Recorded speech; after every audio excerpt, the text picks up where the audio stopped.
I'm at the second How to Diagnose and Treat Myeloma Congress at Berlin, European School of Hematology.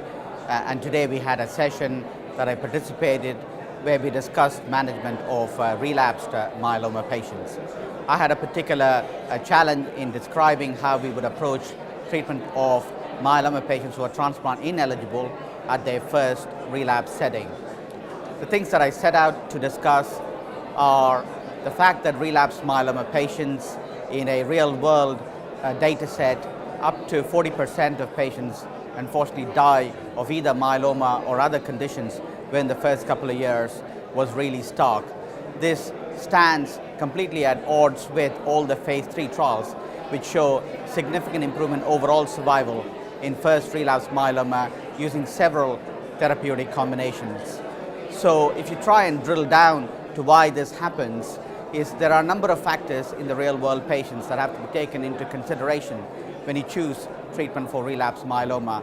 The patient themselves, and that is primarily their fitness, their bone marrow condition, then the treatment that they've had in the past, and the toxicities that they have, then the disease itself, where the genetic features and the rapidity of relapse are also important, and the socioeconomic and the reimbursement features also play an important role, is what the patient can obtain.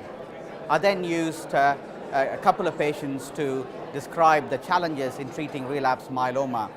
I touched upon a particular issue about when to treat relapsed myeloma.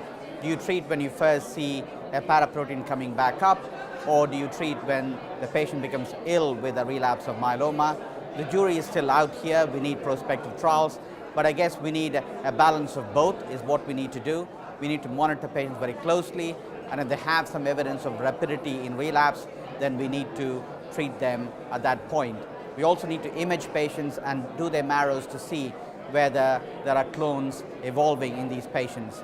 In the two patients I had, I demonstrated that how the current guidance from EMN and the current guidance from ESMO do not particularly are helpful in deciding what treatment we would give, but you need to make some modifications to the current recommendations.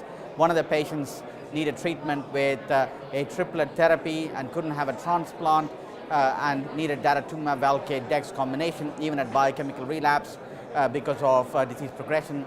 And the other patient I was talking about was an elderly man who needed an oral therapy with ixazomib, lenalidomide, dexamethasone to bring him into remission.